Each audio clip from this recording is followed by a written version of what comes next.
everybody. So while the straw is draining, what we're going to do is wipe off this table with alcohol. That's one big tip, is that you want to wipe off your surface with alcohol before you pour out the straw.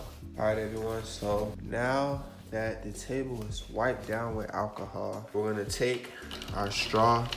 Y'all can see the steam coming off of the straw. And it is hot, guys. I'll tell you that. The heat is very active. It smells good. It smells like some type of herbal tea. Then you can just set your pillowcase outside to dry. All right, so what you wanna do is you wanna kind of spread this out and just let it cool off naturally for about 5 minutes. Kind of let the steam air out. As we allow this to cool, we're gonna prep our bags and we're gonna continue. All right, everyone, so today you're in for a special treat. Pretty much, we've been storing mushroom cultures. I got like 4 different varieties right now, which is not a lie, it's just unique in their origins. So some cultures, some mushroom cultures, batches of mycelium are called cultures, or selections of mycelium are called cultures. But you can buy cultures from online. You can create your own cultures by getting a piece of mushroom and putting it in a petri dish, or putting it on a growing medium and allowing it to grow. We have 4 different varieties of oyster mushrooms, and these mushrooms have been pretty much sitting in our fridge for a very long time, for about 8 months, and I think it's that time. Hopefully they're not dead. 2 of them have been sitting in the fridge for that duration of time, and the others have been hanging in the garage in the box. So I'm actually going to be doing this all night, and I'll share with y'all another video in terms of the results. How did the mushrooms go? Pretty much, I'm about to show y'all these cultures and we're gonna get it popping. You need a mask when dealing with open cultures because they release spores that can cause allergic reactions to some people. I don't find myself to be allergic, but I don't wanna like drown myself in oyster mushroom spores. So I'm gonna show you guys. And there we have it. All right, guys, so one of the batches we have is king oyster mushrooms. We got this off the internet, I don't know where, but these are some oyster mushrooms.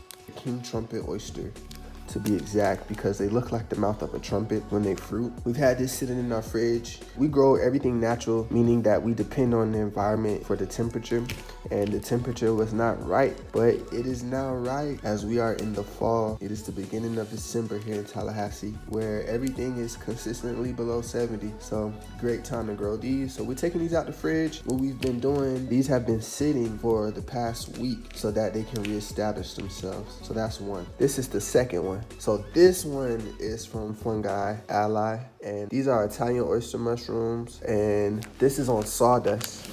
And we've had this for some time as well, and we've been letting it sit, and it is ready. How you know it's ready is because you can see moisture on the bag. That means that action is taking place. So this would be one of the bodies that we use to grow.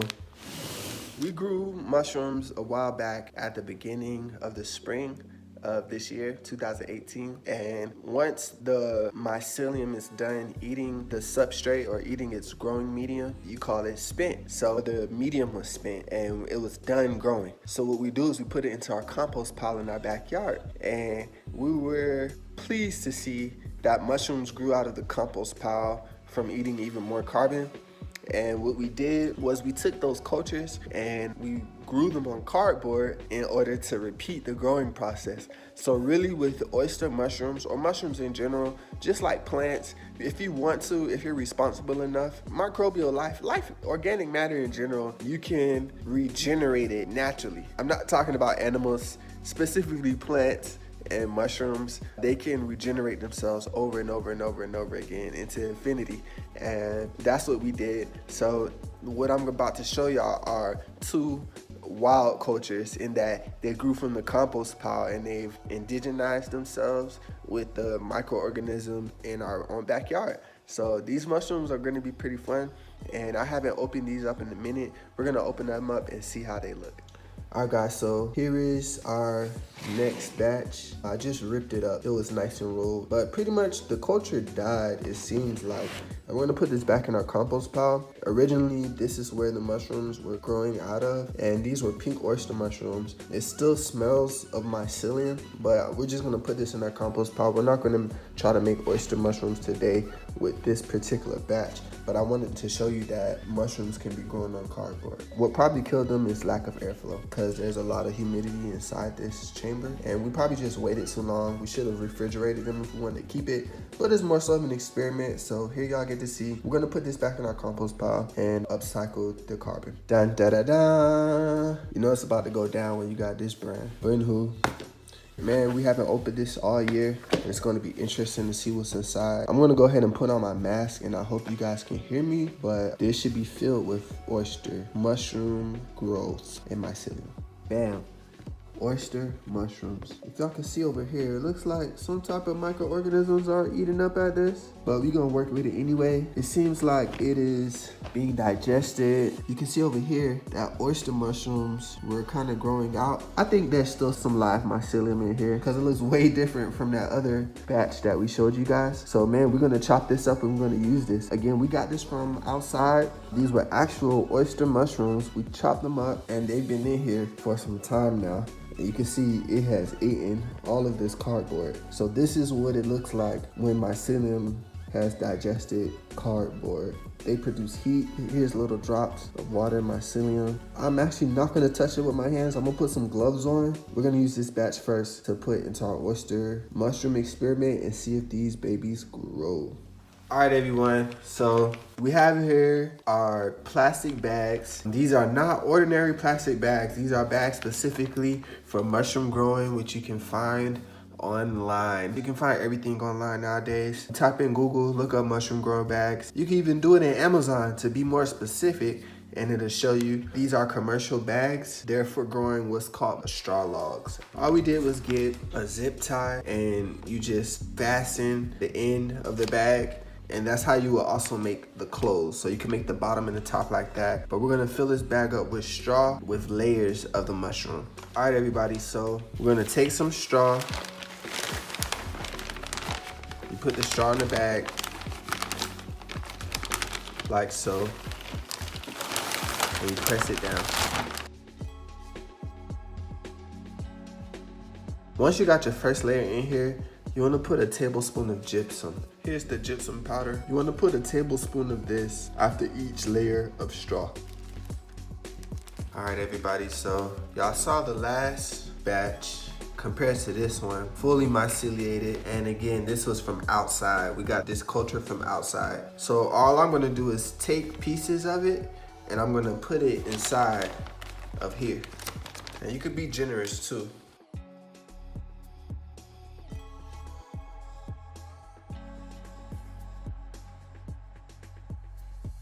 So after that first layer of oyster mushrooms, you want to just keep filling it up. Straw, gypsum, mycelium. Straw, gypsum, mycelium. And we're just gonna keep layering it like that, make a little lasagna, and when we're all done, that's when we're gonna seal the bags up.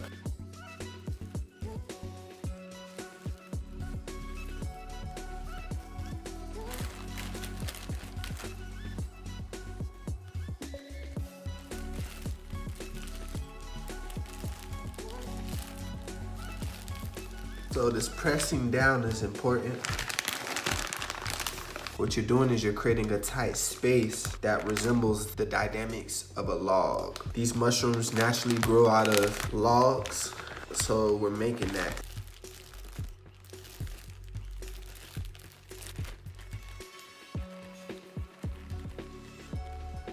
Side note, guys, this right here is what it's all about. Looks crazy, but this is the digestion process of the single cell organism known as mycelium.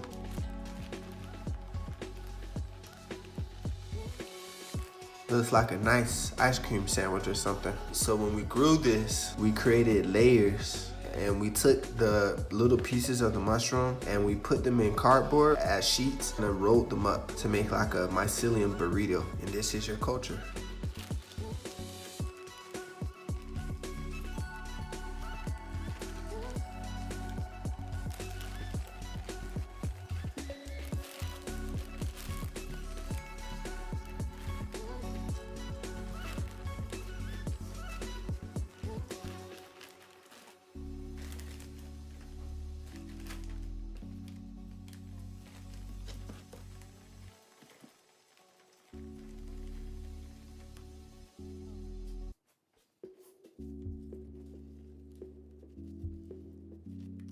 This could actually be a fun activity for friends and family. This is our last piece. We used about 1.5 rolls of cardboard, myceliated cardboard per bag.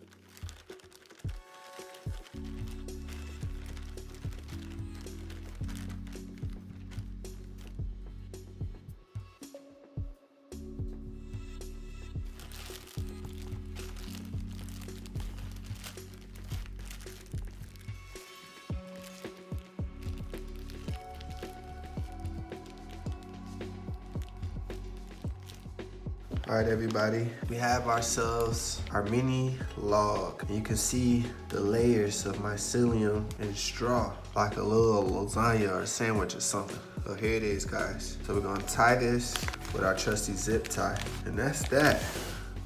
And there she goes, everyone. So we're gonna check back with you guys in about, I say, a week to 2 weeks. 7 to 14 days is normally how long it takes for mycelium to eat through the straw. What we're actually gonna do tomorrow, we don't got the tape with us, but what you would do is you would cut X's around about 1 inch in width, but you would cut an X and alternate. So 2 here, 1 here, 2 here, 1 here, 2 here, 1 here, 2 here, and so on and so forth all the way around. And then you would put medical tape, like the thin light tape, you would put that right over the holes, and the mycelium, when it's ready, will germinate through those holes. The key for this experiment is humidity and airflow. So we're gonna put these in our greenhouse. As I said, we're gonna cut the holes tomorrow, and we're gonna check back in about a week to 2 weeks and let you guys know what happened. Will these be contaminated or will they be myceliated? Stay tuned and find out.